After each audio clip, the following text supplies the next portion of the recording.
Welcome back to the podcast. I'm your host, Paulina Cossette. We have an especially fun episode for you today. I'm talking with Lea Popielinski, who earned her PhD in Women's Studies from Ohio State and started copy editing dissertations for other graduate students before moving into full-time freelance editing. She spent a few years as an editor until one day she serendipitously happened upon a job listing for an editor that was related to a hobby she had picked up in graduate school. I'm not going to tell you what hobby that is or what Leah's job is now. You'll have to listen to the episode to get the details. But what I will say is that Leah's story is a perfect example of how life can just work out sometimes. Even if you're in the depths of despair, totally miserable in academia, and believe me, I know what that's like. If you're willing to push yourself out of your comfort zone and open your mind to new possibilities, you never know what's out there waiting for you to discover it. This episode is chock full of information about the types of academic editing, how to get started freelancing, and what other types of editing jobs are out there and available to you, even without any formal editing certificate or training. Give it a listen, and if you find yourself curious about how you might be able to apply your existing academic skills as an editor or coach, get my free video series at acadiaediting.com/become an editor. Here's my interview with Lea. Welcome to Leaving Academia, Becoming a Freelance Editor, the podcast. I'm your host, Paulina Cossette. In 2019, I was a political science professor who was fed up with the stress and hostility of academia, not to mention the low pay. I left my tenure-track job and went from barely surviving to thriving as a freelance academic editor. Today, I own Acadia Editing Services, an editing and coaching business that brings in 6 figures a year. In this podcast, I'll discuss the challenges of academia, what academic editing involves, and what life as a freelancer looks like. If you're willing to jump outside your comfort zone, it is possible to find joy, true flexibility, and a profitable and rewarding career as an academic editor. Thanks for listening. Hi, Lea. Welcome to the podcast. Hi, thank you. Thanks for joining me. Absolutely. So why don't we start off? Maybe you could tell us a bit about your experience in academia. What did you do and when and why did you end up leaving? So I was earning my PhD in women's studies at Ohio State from 2004 to 2012, which, as that's a little bit long, and that ties directly into why I stopped. I did finish. I was doing pretty well while there were classes to take and classes to teach, but as soon as the dissertation stage started up, I kind of lost my ability to structure my time at all. Funding ran out at about the same time, so although I did find a couple of on-campus jobs to keep it going for a little bit, it all kind of fell apart at the same time, and I started to lose focus. I was not as able to keep up with deadlines if there weren't any that were externally imposed. The advisor would say, "Show me what you've got in a month," and then I would have like a page or read 3 chapters of something. So I was having quite a bit of trouble keeping myself organized and keeping myself focused. I didn't, for some time of it, feel like I had the right kind of support from my first dissertation advisor. So I was not making any progress at all until I switched advisors, which I was able to do by picking a different topic. One of the things that I was doing at the time, and this is probably going to come up later in other capacities, is I had started using Second Life, which is a virtual world. For anyone who doesn't have any familiarity about it, it's a 3-dimensional virtual world. It looks like a video game, but it doesn't have any game structure in it. So people create avatars, they build stuff, they create social spaces, and they interact there. There are educators who use it. There are libraries that use it. Maybe not as much now as they were doing in the aughts when Second Life was getting a lot of attention in the media, sometimes showing up on TV shows like The Office in little cameo spots. And it did have a height. I discovered Second Life actually during an academic conference. I had gone there to present a paper on Buffy the Vampire Slayer.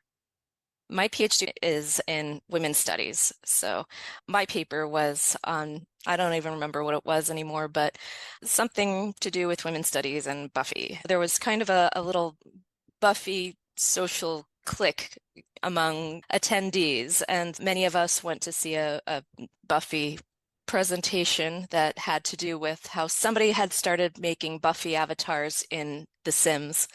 And that was interesting enough, but the other presentation in the same block that sort of dragged me in was something about how libraries were using Second Life so people could access digital copies of books, copyright allowing in this virtual world. And I was like, wow, that seems like a really cool concept. I'm going to check this out. So I did. And what I ended up doing there was finding a trivia community of people who write questions, present them in a chat format, answer each other's questions, get paid very small amounts of money. We're talking like 3 cents an answer, but it helped establish a sort of community, and it helped me learn how to write trivia.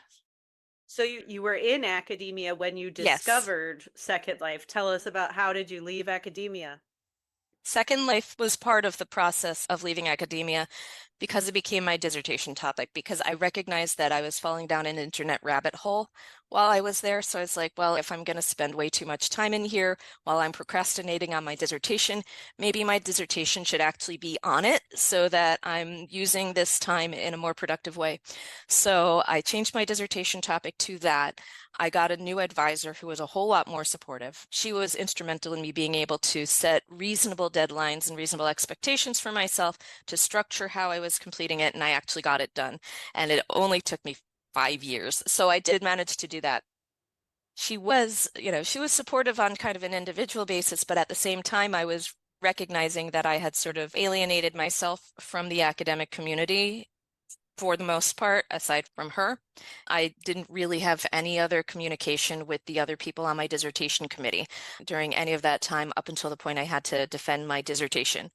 I didn't have very much communication with or social time with my peers. I wasn't engaging with the academic community on the whole, so I didn't feel like I was going to be able to construct any kind of relationship with the academic world. I wasn't seeing myself as hireable. I spent so much time on my dissertation. How was I ever going to produce other publications? I hadn't taught in 5 years, so I didn't see myself as having the kinds of skills and the kinds of networks that were going to allow me to get any kind of job that I'd be happy with in academia. And to be honest, I don't think I would have been happy doing that either. The open-endedness of schedules really wasn't working with what my own work habits had sort of become. So that is the reason that I decided to start looking for other options. I hadn't actually thought of editing until I found in a bookstore one day proofreading and copy editing for dummies. And I was like, oh, maybe that's an option. I hear that from a lot of people. I think a lot of us, Really? including myself, had no idea that copy editors existed or that it was a career or anything. So it's kind of funny how we happen upon it and it ends up being a good fit. Yeah. I know, actually, the funny thing about it is when I was a kid, I was like, it would be really cool to be a proofreader and read for a living because it seemed like such a cushy job when you're 8 years old. You think it must be really hard to get into. It must be really competitive. And so I thought, well, I could never do that. So then, I'm accepting in myself that I'm not going to be able to compete in an actually competitive world of academia. And I'm like, well, what can I do? And it's not that proofreading and copy editing aren't competitive, but it's not in the same way as academia. And so I'm like, well, these are skills that I have. I am very language minded. Let's check out this book, see what's actually involved in this. And it did make everything feel a bit accessible, if not in my grasp already. Once you learn what you haven't known, you start to see what else you need to learn and breaking into a field that you don't have any previous experience at all. I told my advisor, the supportive one, and she said, I think that would be a really great fit for you. More copy editing than proofreading. Proofreading, I do that too, and it's enjoyable as well. But copy editing, I love getting into the finer details and I love being able to refine voice and that kind of thing. Just because some people listening might not really know the difference between the two, can you briefly explain the different types? Oh, sure. There's a developmental editing when you're working with a raw manuscript, you're going to be interacting with the client and trying to help them on a structural level and a large scope view. I've never really done developmental editing. Copy editing is more of a line by line thing where you're really digging into the language. It incorporates a lot of things that people think of when they think of proofreading, like correcting spellings, but also establishing a consistent style, either applying an established style like Chicago or APA or AP or whatever that they've already chosen or a publisher has chosen for them, and making sure that it conforms to that, but also looking at the language and making sure it's saying what they want to say and doing it ideally in a concise way, definitely in a clear way. There's no objectively correct way to copy edit because a lot of it has to do with refining your ear and being attentive to audience and helping the client figure out who they're talking to and whether they're reaching that audience properly. I like doing that line by line. So proofreading would be the final stage. I've never proofread in the most professional sense of the term where you're receiving a finished copy and you don't make the edits on the page. If you find a typo, you let them know because these are proofs that are going to be turned into a book unless really important mistakes are found that need to be fixed or it's going to look unprofessional. So that would be what proofreading classically is. The things that I have done both as a freelancer and what I do in my current job do take place on the page. So it is a little bit different. My primary responsibility really is looking for out and out mistakes, but I cannot not be a copy editor, so I'm also applying style. So I freelance edited for 5 years from 2012 to 2017. From the time I finished my dissertation, actually probably a little bit before, because my advisor was sending me her other advisees to copy edit their dissertations. Those were my first clients. From there, I was able to use that experience to talk to other people in academia, do a little bit of networking, try to get other PhD students who needed this kind of assistance. So most of my clients during those 5 years were dissertation clients, many but not all English as a second or later language, and always with the awareness and often the recommendation of their advisors. So never took clients who were like, oh, I'm never going to be able to pass my dissertation if I don't have an editor, so I'm sneakily going to get an editor. No, this is a normal and a done thing in PhD programs. And while I can't speak for every professor and academic advisor out there, I think most would rather their students get some assistance than to submit something they're not going to be proud of on Yeah, a I think language that's level. that's a good point. I think that's a common question people thinking about going into editing, especially working with graduate students, is that why doesn't their advisor edit their dissertation, or is this ethical? And I always Yeah, tell people the work that I do is never going to make a difference in whether they pass or fail, whether they right. graduate or not. The substantive Hmm. work, the research, the ideas are all there. I'm just cleaning up the language, making sure Hmm. it's clear. Hmm. And like you said, people whose first language is not English, Hmm. it's not fair to force them to, publish or finish a dissertation that Right. has grammatical errors or something just Hmm. because it's not their first language. So, yeah, Hmm. it's always done ethically and it's to Yeah. clean things up rather than to help them across the finish line or something. Right.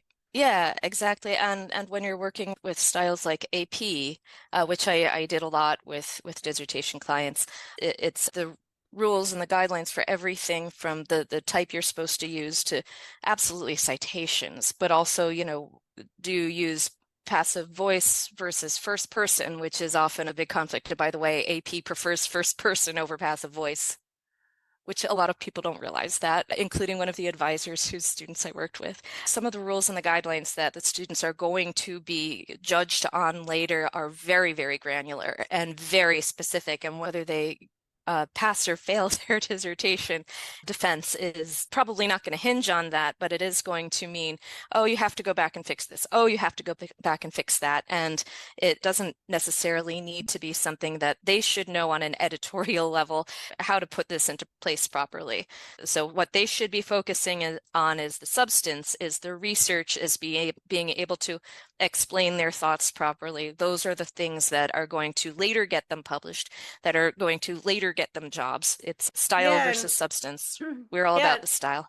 it's really no different, I think, than when faculty work with editors, right? It's like faculty don't have the time to be bothered with the journal submission guidelines or how to format your headings correctly. And in a dissertation, it's so much crazier because you have to also make the table of contents and the list of figures and Yeah. tables. And no one has ever taught us how to Yeah. do that.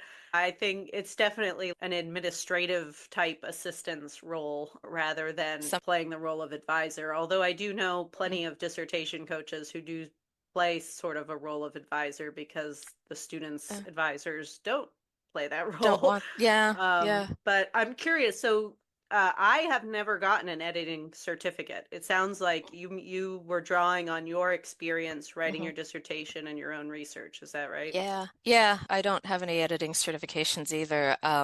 So I refined my skills in the field. The fact that my first clients were people sent to me by my advisor meant that it was kind of a low pressure situation because she knew that I was learning. She knew that I was refining my skills while I was doing it.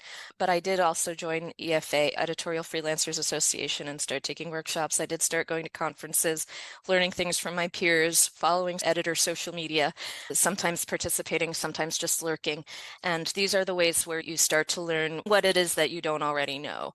And people who are grammatically minded, people who are familiar with editing styles, you've got a good base to start from, but there's just so much more that you have to build on after that. So I was very lucky to have a sort of safe space in which I could build those tools until it became necessary for me to get additional clients. And not everybody can really learn in the field, but I was able to because of that. Yeah, that's what I tell the members of my editing community is that you as an academic, as somebody who's done research and presumably is a strong writer and Mhm, has that sort of base knowledge, you can really draw on that because you have a sense of what scholarship is supposed to sound like. And like you were saying, the EFA has workshops and other kind of mhm, small trainings that you can look at as like just extending your knowledge as opposed to mhm. having to get a whole editing certificate or something like that, which is certainly Yeah. helpful if you want to go that route, but I don't think necessary for people with a scholarly background. Right. So you were working with more and more dissertation clients, Mhm. graduate students. How did your business expand from there? Didn't expand very far. So I also made acquaintances and friends in the editing community, and I did have one in particular who at an editing conference I had mentioned during the discussion section that I really love doing citations. And that's something that very few people love to do. So she's like, "Oh, I wonder if she'll do citations for me." So she started sending me just citation work as well as additional stuff that she didn't have time for, that she didn't have room for. So I got a whole bunch of non-dissertation clients that way, actually. I'm very, very thankful for having had that route to get some clients. But in general, as a freelancer, I was never very good at promoting myself. I wasn't as good as I could have been at practicing, at getting word of mouth clients. So I had a client pool, but it was never huge. And I was also still running into the issue that I had during my dissertation, which is I'm not always the best time manager, especially when there isn't a lot of structure involved. So if I had some clients going, I wouldn't try to get more at the time because I didn't want to get into I'm over, I can't fit everything in and I don't know, what I'm doing here kind of thing. So I was a very good copy editor. I was not a very good business owner. So when I saw a job listing for trivia editing, I just absolutely had to apply to that. The company is called Geeks Who Drink. We create pub quiz content. Our clients are bars and restaurants and coffee houses and that sort of thing. They pay us to create a weekly quiz for them, as well as train and provide quiz masters, the hosts. So we produce the content. I'm on the editorial team. We write and edit 6 regular quizzes a week that run any night except for Fridays nationally. So if you're going to a quiz on a Monday night, doesn't matter if you're in Rhode Island or Utah, you're getting the same quiz. But it's going to be a different quiz from the people who are getting it on Tuesday night and so forth. But my specialization on the team is theme quizzes. So although I do the proofreading and copy editing for the regular quizzes, the 6 nights a week quizzes, I'm the primary editor for quizzes on a specific topic that run less regularly. So like Star Wars, Marvel Cinematic Universe, we're working on Seasons Geekings, Volume 2, one of our holiday quizzes right now. So those are sold a little bit differently. The venues who run them have to be our regular venues, so they already run a weekly quiz, but they're going to be holding this as a special event in addition to the weekly quizzes that they run. So they can purchase that from us as well, and we give them guidelines on how to make it a whole event by suggesting here's a drink that you can offer, and here's a snack that you can provide if you have a kitchen. Here are costumes that your staff can be recommended to put on, and all that. So when they buy what we call an a la carte theme quiz from us, they are getting not just the quiz content, but a whole bunch of recommendations about how to put this on and make it a fun time for their quizzers. So that's what I do now. That is such a cool business model. It's almost like a syndicated quiz or something, like you were saying, it goes out to whoever is subscribed to the product. They get Mhm. this every whatever day. Every week. That's Yeah. awesome. That's so cool. Mhm. So, do you work from home? Yeah, You have virtual meetings with your we do. colleagues and okay. It's a totally remote company. Which is, and has been as long as it's existed, which is about 20 years. Like I said, I came on in 2017, and what has always been built as a remote company. It has all the great things about being able to support people who are working from home. Nobody's under surveillance. Nobody is expected to come in once a week so that they know that you exist. The company is actually, for tax purposes, based in Colorado. I live in North Carolina. Out of our entire current editorial team, only one is actually in Colorado. So we're all over. We used to get together a couple times a year prior to the pandemic in order to create a big event that was called Geek Bowl, but we haven't been able to do that since we haven't put that on since then. So we don't see each other in person anywhere near as often, and never for anything work structured. It's more like, oh, I'm in your city, you want to hang out? We do that because we are a tight team. But yeah, How many people are on the editorial team that you work with regularly? I'm using my Slack channel to see. So we've got 13, but 1, 2, 3, 4 are either now in different departments or are sort of in and out. So 9, or did that count me? Yeah, 9. Yeah. And are Um, you considered a full-time employee or mhm. okay. Yeah, Okay, so it everyone in comes with editorial is a full-time employee. oh, We've got our editor in chief, and then me, I'm managing editors, and then we've got an editor who focuses on audiovisual content. Then we've got a couple of editorial assistants and 3 staff writers, one who focuses on written material and 2 who focus on audiovisual content, and we've got a project manager. But then we've got a whole bunch of freelance writers. They've got a minimum expectation of how many rounds they're supposed to submit within a given period of time. But other than that, they've got quite a bit of flexibility in terms of how much we're able to accept from them. So, they'll suggest a round. Our editor-in-chief will either say, no, that's not going to work, or yes, that'll work, please write it. They'll write it, and they'll get paid for it, whether or not we use it. So, I mean, it will end up getting used at some point. Usually in a couple of weeks, but occasionally it'll get pushed off until it's an appropriate time for it to get placed into a quiz.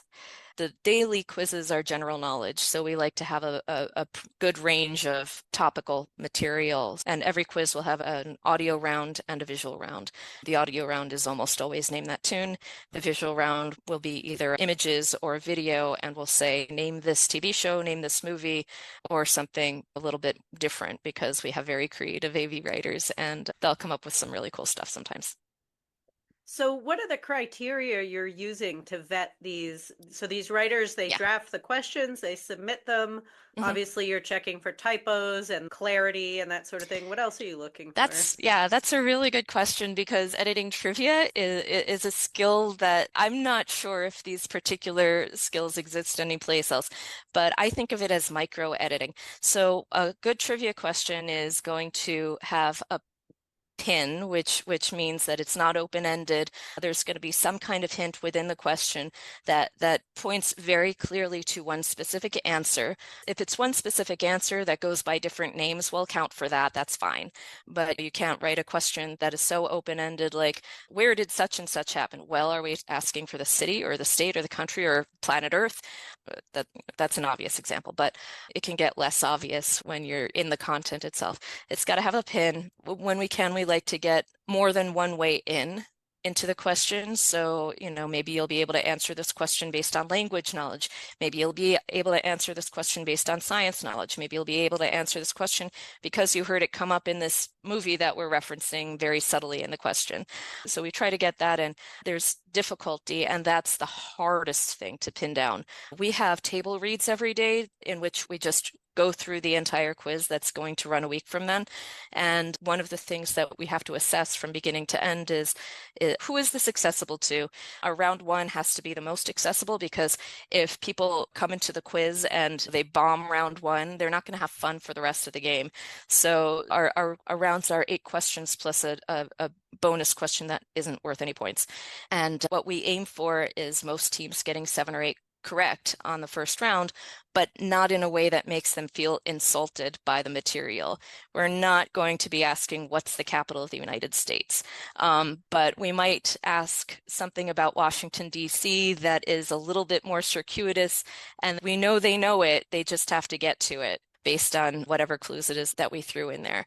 We're also looking for balance. So when we edit, it's both on the question by question basis, but also what's the progress of the quiz going? Is there too much movie content? Is there too much literature content? Are we getting enough variety in there that everybody's going to have a shot at something as the quiz goes on? So, I Those are mean, the that things that we look sounds at. like essentially a developmental edit or something, right? Where you're looking at the big picture and not just doing the copy edit of the granular Mhm. details, but also Yeah. trying to create this whole story within a quiz or Mhm. sections of the quiz for the night and making sure that people are having fun and all that, right? So you said you were doing this freelance work, and it sounds like you Yeah. were sort of figuring out that life, not so much the editing, but the lifestyle of being an independent Yeah. freelancer was not for you. So how Well, did you find this trivia job? So I wouldn't say that I was unhappy doing it. It's more that when the trivia job listing came up, I was like, oh, that might be a better option for me. If it hadn't come up, I'd probably still be freelancing. I'd probably be doing better. It's just that it would have taken longer for my business to grow than it would have been comfortable at the time. I was actually quite enjoying freelancing and I was enjoying being part of a community of freelance editors online and at conferences and such. So there's an online trivia league called Learned League. It occasionally gets newspaper articles and magazine articles written about it because it's invite only, but anybody who is a current member can invite somebody to join for future seasons. Unlike Second Life, the way this one's run is just on a website, and you log in, and during the season, you're doing 25 6-question matches against people who are estimated to be roughly within your own difficulty level. So you just answer 6 questions a day and assign the other person defensive. Anyway, so it attracts people who are very, very involved in the trivia community. When I watch Jeopardy, I always look people's names up to see if they're Learned League members already. And if they're not, then they probably will be after they've met other Jeopardy people, and somebody's eventually going to give them an invitation. Ken Jennings has been a member, although I don't think he's active anymore. Amy Schneider, who is a big time Jeopardy champion, she's I believe, a current member of Learned League and so forth. But it's so big now that you're not necessarily going to play against them. They have also got a message board that people talk about questions from the previous day, or trivia strategy, or how did you know this answer, or what kind of personal connection do you have with this? So anyway, all sorts of topics. And the job listing was placed in the forum. So that's where I saw it. I applied and emphasized that I was not only an editor, but also a trivia person from my experience in Second Life, which was completely not on the same level. I mean, in comparison, that's like hanging out with 15 friends and throwing questions at them. And then the next day, one of those other 15 friends is going to throw questions at you. And it's a lot of fun. It helped me refine my skills. It helped me understand what the mechanics of trivia are and how to make sure there's always a clear answer to a question. What's the difference between trivia and minutia? Realizing that hard trivia is only fun if it still gives you an opening to get to the answer. The purpose isn't to stump people with stupidly, ridiculously difficult stuff. It's to give them the opportunity to challenge themselves and to practice their puzzling skills, in a sense, or to just remember something that they hadn't heard in 15 years. That's where the job listing was. I applied. I got the job. Since then, I've been told I was the front runner from the moment I sent my application in. When I sent it, I kind of suspected that most people were either editors with no trivia experience or trivia people with no editing experience. And I've basically been told that's kind of what happened, only it was mostly trivia people with no editing experience. They're just thinking, oh, I know a lot of trivia and I'm really good at trivia and I bet editing's easy. And no, it's not. So as you're talking, the thing that stands out to me is like I'm not a religious person or even really a very spiritual person, but I'm always amazed at how life can work out so well. Like Yeah. you were an academic, you were at this Mhm. conference, you had no idea what I know. Second Life was. You discovered it, Mhm. still at that point, still thinking you were probably going to go into academia.